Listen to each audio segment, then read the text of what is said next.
Elijah, you get 4 phone calls a day. You wanted one of those calls to be with me today because you want people to understand what's going on behind bars and how it can impact us here on the outside. What is your message?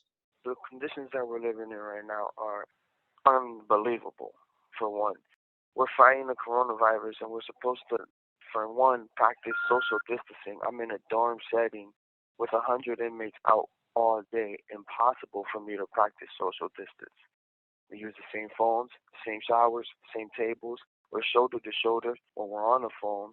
When we're around the rec area watching television, there's 10 to 20 inmates around the television at times.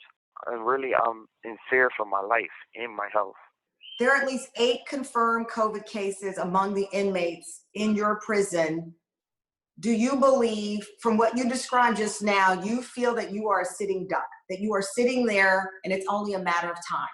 Absolutely. My fear isn't if I contract the coronavirus, it's when am I going to contract the coronavirus. And as of Friday that just passed, 11 more inmates were removed with confirmed coronavirus that tested positive. 2 of those sick were in your dorm.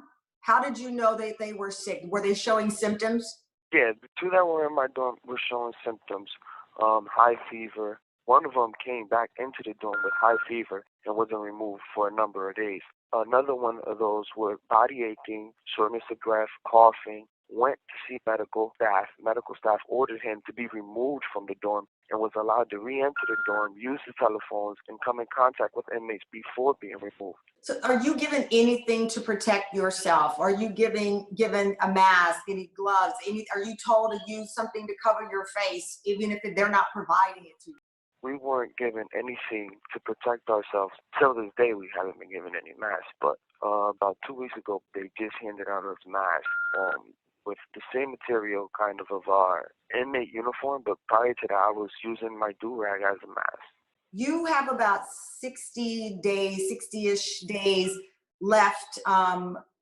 Do you think you're going to make it out of there without contracting this disease, this Absolutely virus? not within the last month or so, 2 months or so that I have left. I think it's impossible for me to make it in these conditions without contracting coronavirus. You and I both know, and you know that I do a crime show. People are often not able to show any type of empathy for someone convicted of the crime. They will say, you did it. This is the circumstance that you put yourself in. I think even if people can't offer you the humanity that you deserve and people deserve, especially non-violent offenders or people who've gotten their lives together, you're in contact with guards who could easily bring this to their homes, thus their communities. So if you don't care about the inmate, the guard who's near you is also being exposed, right? Absolutely. We have guards working dorms where inmates are being isolated who've tested positive for coronavirus, coming into dorms where nobody has tested positive, increasing the risk of spreading it to the general population. What is there any hope here? We know that, for example, in New York City, Mayor de Blasio has said that nonviolent offenders could be released. We also know William Barr, the Attorney General, has called for some nonviolent inmates who fit into a very narrow category to be let out as a result of concern. Will you potentially be impacted in any way? Meaning, will you be able to get out before these 60 plus days?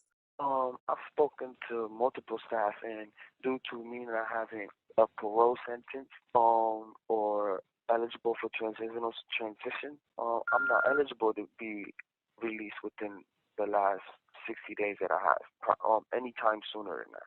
So for you, going behind bars in this state prison, we always know that there's violence within prisons, that you go in there, you don't know if you're going to leave.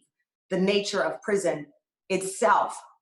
I cannot imagine you ever thought that you would be infected with a virus and potentially leave there in a body bag because you are not able to fight off this virus if you get it. That's my number one fear. I feel like I'm awaiting a death sentence. You're awaiting a death sentence. You believe that that is what happens to you right now. This is what's happening to you. This is what's happening to me right now, and it's incredible, unbelievable.